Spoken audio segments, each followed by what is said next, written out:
So hello everyone, আজকে চলে এসেছি আর একটা ছোট্ট মিনি ব্লগ ভিডিও নিয়ে। তো ভাবলাম এই ভিডিওটা তোমাদের সাথে একটু শেয়ার করা যাক, কারণ এই ভিডিওটা না আমার কাছে খুবই স্পেশাল। কারণ হাজব্যান্ড কাজের থেকে এসেই যখন আমায় বললো তুমি একটু রেডি হও, তোমায় নিয়ে বেরোবো, আমি ভাবলাম হয়তো আমাকে খাওয়াতে নিয়ে যাবে কোনো কিছু বা বাজারে নিয়ে যাবে।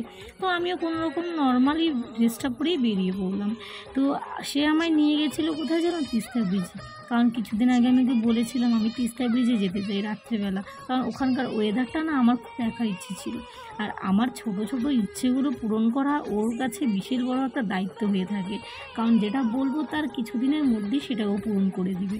আর আমারও খুব ভালো লাগে যাকে আমি ভালোবেসে বিয়ে করেছি সে আমার এতটা খেয়াল রাখে।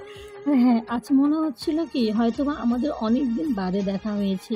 আর অনেক দিন বাদে দেখা হলে যেমন হয় একটা ছেলে আর মেয়ে যে প্রচুর গল্প জমে থাকে, সেই গল্পগুলো তারা একে অপরের সাথে করবে, ঠিক আমাদেরও তাই মনে হচ্ছিলো। আমরা যে স্বামী স্ত্রী আমাদের একে অপরকে একদমই মনে হচ্ছিল না, কারণ আমরা যদি কোনো জায়গায় ঘুরতে যাই না, সেই জায়গায় গিয়ে সেই জায়গার মতো নিজেদেরকে আমরা মানিয়ে নিই। আর সত্যি কথা আমাদের সারাক্ষণ মানে ঝগড়াঝাটি কিন্তু লেগেই থাকে।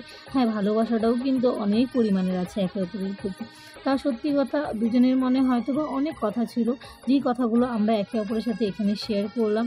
আর সবাইকেই বলবো যে তোমরাও একে অপরকে একটু সময় দাও, কারণ নিজেদের মধ্যে যদি একে অপরকে সময় না দাও তাহলে সম্পর্কটা কিন্তু তোমার ঠিকঠাক গড়ে উঠবে না। তো আমরাও এখানে সুন্দর সময় কাটানোর পর তারপরে কিন্তু বাড়িতে ফিরে আসলাম। তো তোমাদের এই ছোট্ট মিনি ব্লগটা কেমন লাগলো অবশ্যই জানিও। ভালো লাগলে প্লিজ চ্যানেলটাকে লাইক